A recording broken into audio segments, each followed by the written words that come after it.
Imagine waking up tomorrow, walking out to your garden with your morning coffee, and finding your prize cucumber vine yellow, limp, and completely lifeless. You gave it water, you gave it full sun, you even gave it that expensive organic compost we talked about last season. So, why is it failing? Because you unknowingly planted a thief right next to it. See, most gardeners obsess over what to feed their soil, but they completely ignore who is sitting at the dinner table.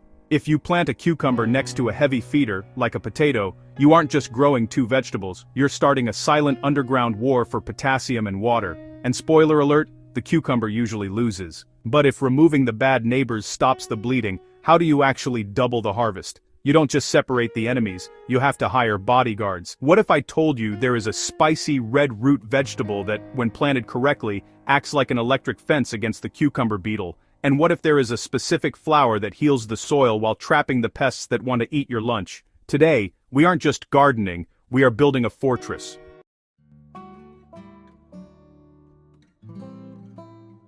So, who is public enemy number one in the cucumber patch? You might think it's a weed, but it's actually the humble potato. Now, why would a potato be a villain? Because both cucumbers and potatoes are what we call heavy feeders. Think of them like two teenage boys at an all-you-can-eat buffet. If there's only one tray of lasagna, things are going to get ugly. Potatoes have aggressive, deep root systems that will literally drink the milkshake of your shallow-rooted cucumbers, stealing all the nitrogen and potassium before your vines even know it's gone. And the worst part? When it's time to dig up those potatoes, you're practically guaranteed to slice through your cucumber roots in the process. Is a side of fries worth killing your pickles? Probably not. But if potatoes are the bullies, who are the silent assassins? That would be your aromatic herbs, specifically sage.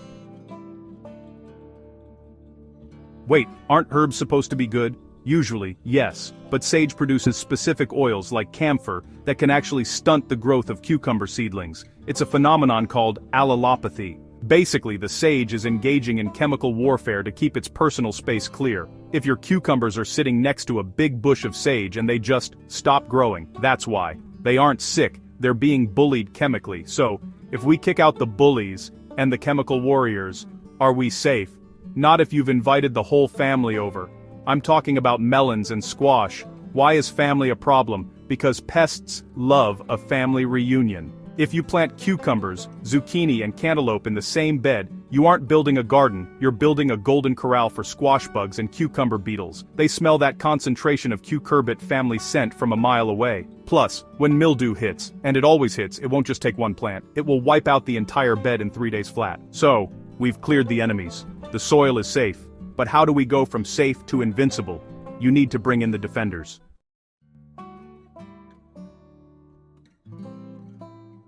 So, we've evicted the potato and banned the sage, but an empty fortress is still vulnerable. Who is going to stand guard at the gate? Meet your new head of security, the radish. Now you might be thinking, I don't even like radishes, why would I plant them? Here's the secret, you aren't planting them for you are planting them for the cucumber beetles. Well, against them. See, the striped cucumber beetle is the #1 destroyer of vines in North America. They carry bacterial wilt that can kill a plant overnight. But studies have shown that these beetles absolutely hate the presence of radishes. Maybe it's the scent, maybe it's the leaf texture, but when you interplant radishes, beetle populations drop significantly. But does it work if you just plant a row of radishes 3 feet away? Absolutely not. You have to be strategic. I want you to plant 3 to 4 radish seeds directly in the cucumber mound, right around the base of the vine. Think of it like a protective circle, a spicy little moat around your castle. And the bonus? Radishes grow fast. As they push through the soil, they break up the dirt, essentially tilling the ground for your cucumber roots without you lifting a finger. Okay, so the beetles are scared off. But what about the aphids? They don't care about radishes, they just want sap. How do we stop an army of tiny vampires? You don't fight them, you bribe them. This is where we bring in the sacrificial lamb of the garden, the nasturtium. Why would I tell you to plant a flower that aphids love? It sounds counterintuitive, right? It's called a trap crop. Aphids find nasturtium significantly more delicious than cucumber leaves. By planting these flowers a few feet away from your vines, you're creating a designated buffet for the bugs. You will literally see the nasturtium stems covered in black or green aphids, while your cucumbers stay clean and green. It's nature's distraction technique. But once the bugs are distracted, how do we make sure the cucumbers actually have the energy to climb that trellis and produce fruit? We need to talk about vertical support, and I don't mean a wooden stake, I mean a living support system.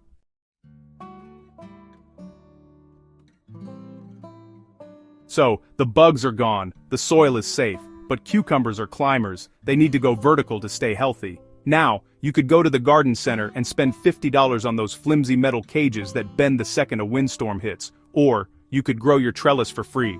Enter the giants, corn and sunflowers.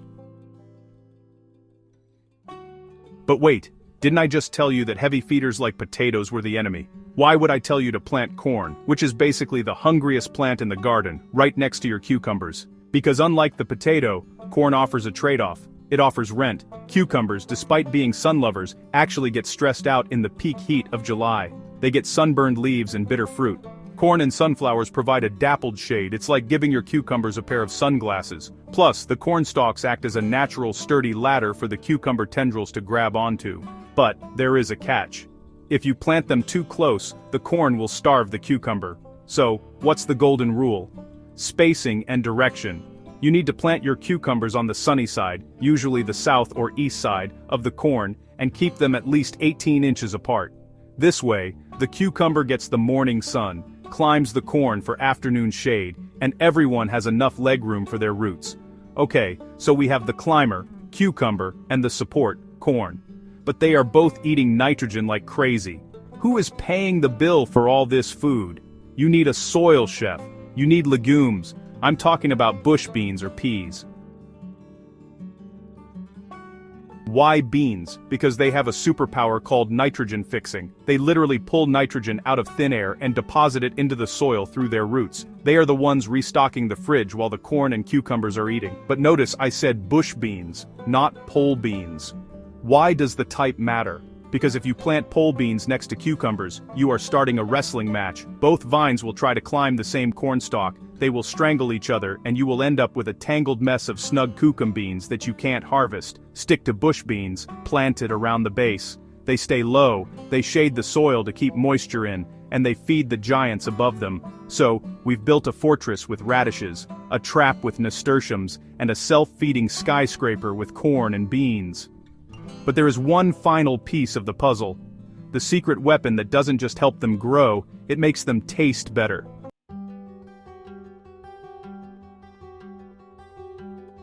Finally, we arrive at the most famous duo in the culinary world, cucumbers and dill. We put them in jars together, but should we put them in the soil together? The answer is a resounding yes, but not for the reason you think. There is an old gardening myth that planting dill next to cucumbers will actually flavor the cucumbers while they grow. Now science doesn't really back that up. Your cucumber isn't going to taste like a pickle just because it sat next to dill. However, dill does something even better. It acts as an insectary. When you let dill go to flower, you know, those big beautiful yellow umbrellas, they become a magnet for beneficial predatory wasps and ladybugs. These are the good guys of the garden. The wasps are tiny. They don't sting humans, but they are absolutely lethal to the cucumber beetle larvae and aphids we talked about earlier. So, in a way, the myth is true. A cucumber plant that isn't being eaten alive by bugs is less stressed.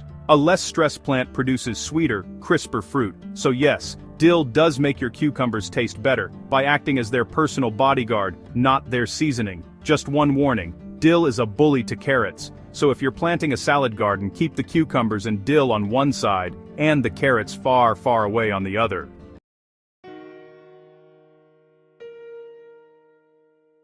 So, look at what we've built. We started with a vulnerable vine. We protected it from the potato bullies. We bribed the aphids with nasturtiums. We gave it a cornstalk ladder to climb, and we hired Dill as the bodyguard. You didn't just plant a vegetable, you built an ecosystem. And that is the difference between a garden that struggles to survive and a garden that thrives. If you found this helpful, don't forget to give it a thumbs up, share and subscribe for more guide. Next week, we are tackling companion plants for carrots, where we reveal 7 companion plants for the sweetest carrots ever. Trust me, you don't want to miss it. Click right here to watch the full masterclass playlist, or click here to see my guide on 5 weeds you should never pull. Thanks for watching and see you in the next video.